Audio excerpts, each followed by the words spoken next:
Em época confusa, o paganismo agonizava diante do triunfo do cristianismo, mas, ao longo da história, conflitos e divisões marcaram a religião cristã, fazendo nascer novas igrejas e novas formas de professar a fé.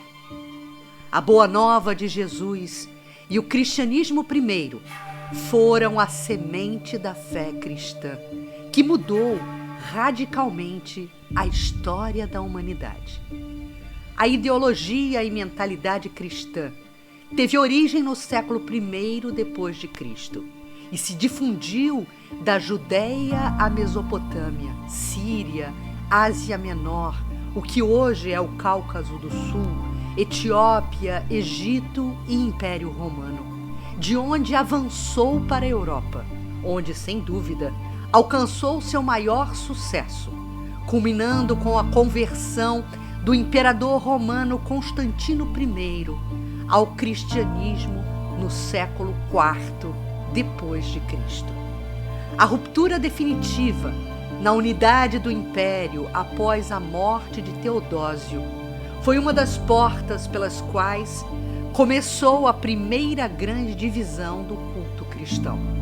Após a queda final de Roma, consolidou-se a grosso modo o catolicismo baseado em Roma, no Ocidente, e a Igreja Ortodoxa, baseada em Constantinopla, hoje Istambul, na Turquia, no Oriente. Nas origens puramente evangélicas, a história da Igreja Romana deve ser considerada a datar de Pedro, no ano de 42, e mais dos seus dois sucessores imediatos, Lino e Clemente. Nesses primórdios, a barca de Pedro singrava os mares dos corações humanos, sem o lastro do ouro ou o poder materialista, que depois assenhoaria as práticas religiosas. O pescador de almas, Pedro, o apóstolo de Jesus, teria sido alçado ao posto da primeira liderança da Igreja Católica, a uma equivocada interpretação do registro de Mateus, capítulo 16, versículo 18. Tu és Pedro, e sobre esta pedra edificarei a minha igreja. A melhor interpretação do texto bíblico não indica a nomeação de Pedro como Papa, nem o estabelecimento de uma linha sucessória de bispos romanos contada a partir dele. A frase dita por Jesus se referia à inspiração extrafísica, espiritualizada ou mediúnica que Pedro teve quando declarou que Jesus é o Cristo, o Filho do Deus vivo. Jesus ensina que a percepção de Pedro não proveio nem da carne e nem do sangue, ou seja, não foi uma dedução cerebral, intelectual, proveio do Espírito que capta a inspiração superior. O Cristo ainda afirma que a sua verdadeira igreja seria erguida tendo como base essa orientação provinda do mais alto, da espiritualidade. Não dos dizeres próprios dos homens, mas da inspiração concedida aos homens pelas vozes celestiais prepostos do Cristo.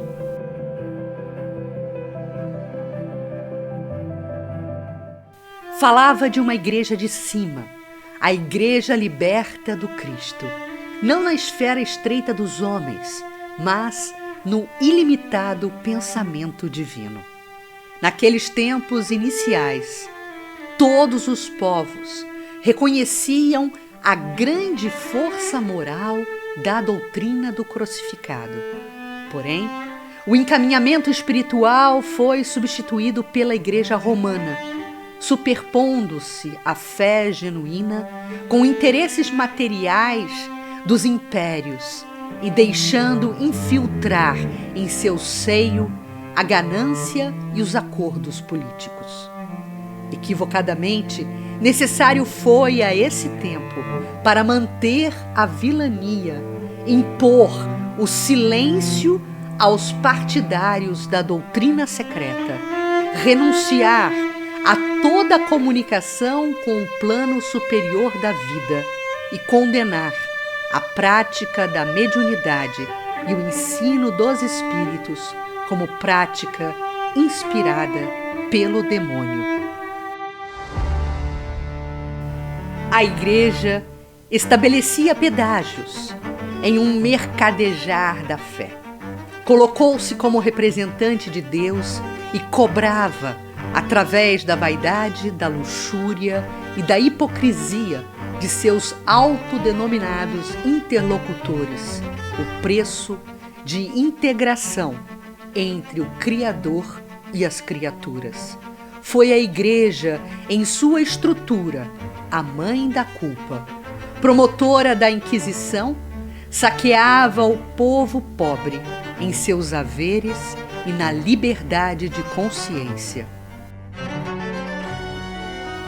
O cristianismo se consolidara a religião oficial do Império Romano, desde que o imperador Teodósio I assinou o Édito de Tessalônica em 380 d.C., quase 70 anos depois de Constantino I, o Grande, ter decretado a liberdade de culto no Império depois de promulgar o que é conhecido como Édito de Milão, em 313 d.C. Teria sido o imperador Constantino um missionário que bem cumpriu a atribuição de livrar o cristianismo da perseguição romana e dotá-lo das condições necessárias a exercer no futuro influência em todo o planeta? Ou seria ele um hábil estrategista que utilizou o ideal cristão para enfeixar nas mãos o seu projeto de poder? Não importa. De seita marginal, perseguida e considerada ateia, porque não rendia homenagem aos deuses politeístas, o movimento cristão começou a frequentar a corte imperial, o Estado apoiando a religião. Encerrava-se no Ocidente, com o Édito de Milão, 3 séculos de perseguição iniciada por Paulo nos anos 35, quando coordenou o apedrejamento de Estevão, e oficializada por Nero nos anos 60 da era cristã. Constantino lança seus olhos em direção do Oriente. Lactâncio lhe dita o ensino registrado em João, capítulo 10. Um só rebanho, um só pastor. Constantino põe em execução o projeto Um Só Império, um só imperador. Instaura-se o cristianismo católico.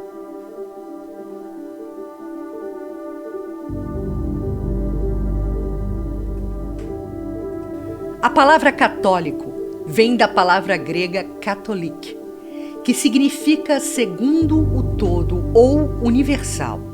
Era a forma mais aceita da fé, transmitida pelos primeiros seguidores de Jesus. Uma visão espiritual, uma convicção de que todos os cristãos deveriam ser um só corpo. Durante os primeiros séculos, após a morte de Jesus, a maioria dos cristãos promoveu o cristianismo católico, ou seja, o que os antigos apóstolos espalharam como a Santa Igreja Católica. A confusão entre os termos vem de fato daquela época, pois a cultura romana e o latim dominavam o Ocidente. Assim, o cristianismo se misturou com a cultura romana e o termo catolicismo começou a designar todo o cristianismo. Desde os primeiros séculos, após a morte de Cristo e ao longo da Idade Média, as crenças católicas romanas foram a norma para o cristianismo. No começo do século IV, em 325, o Concílio de Nicéia, o primeiro concílio universal, realizou-se atendendo 4 objetivos, entre eles a condenação da Igreja do Oriente. Firmava-se o catolicismo sobre a doutrina secreta que fora deturpada. Aparecem novos dogmas, culto dos ídolos nas igrejas e as espetaculosas festas do culto externo.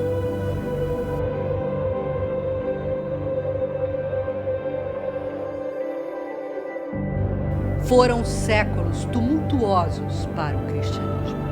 Com o desenrolar da história, a religião se dividiu em diferentes ramos e após o cisma oriental do século XI, em 1054, os cristãos orientais se separaram de Roma e formaram a Igreja Ortodoxa, que se espalhou principalmente nos países da Europa Oriental e em alguns países do Oriente Médio. No curso da história, se apresentaram também os protestantes, o outro grande ramo do cristianismo. Nasceram do movimento de reforma do século XVI, liderado pelo padre alemão Martim Lutero, que queria reformar a Igreja Católica após 1500 anos em que ela havia passado de uma religião perseguida para um dos mais poderosos pilares políticos em toda a Europa Ocidental. Embora, a princípio, tentassem reformar a Igreja a partir de dentro, à medida que os acontecimentos se desdobravam, sua incompatibilidade com a Igreja-mãe tornou-se evidente e acabaram se separando e criando suas próprias organizações, subdivisões como luterana, anglicana, presbiteriana, batista, metodista ou pentecostal, também nasceram entre os protestantes.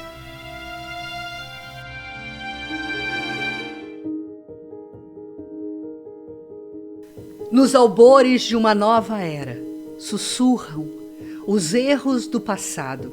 A religião católica, por intermédio de seus representantes, abafara a voz de Jesus. Apesar dos espíritos missionários, dos ditos hereges, que foram os haustos de oxigenação nas vilanias exercidas em nome da fé, uma fé cega, imposta pelos padres, que produziu erros e crimes hediondos e inumeráveis, contra os quais se revoltou o espírito humano, liberto de seus prejuízos. A Igreja, pretensamente infalível, enganou-se, tanto na concepção física do universo, como na sua ideia moral da vida humana. Mas, como a marcha do progresso é inexorável, a grande corrente humanista superou as rajadas de ódios e dúvidas que sopraram nas igrejas desprevenidas da terra. Superaram as lutas angustiosas, fizeram secar o sangue das cruzadas e da Inquisição. Os anatematizados que figuram e figuraram sob a tutela do poder divino não se alteraram na consciência tranquila como mensageiros da verdade. Reconhecem que, além da esfera obscura da ação física, resplandece a Igreja livre, o templo soberano e invisível em que Jesus recolhe os servidores fiéis, sem deter-se na cor ou no feitio de suas vestimentas. É chegado o momento, como nos lembra o emérito professor Leopoldo Machado, que o augusto entendimento está assentado na civilização que o Espiritismo pretende implantar à face da Terra. E para implantá-la, mais hoje, mais amanhã, dispõe de recursos que nenhuma outra doutrina já possui. Recursos de ordem moral, experimental e divina, porque age sem ser unilateral. Age como ciência, ciência imortal. Impõe-se como filosofia, a filosofia do espírito, e como religião, por excelência, por religar sem infernos e penas eternas a criatura ao Criador. Nessa arena do esclarecimento, apresenta-se um missionário, Allan Kardec, para unificar os saberes, promover o entendimento e restaurar a verdade. Mas isso é assunto para uma próxima conversa.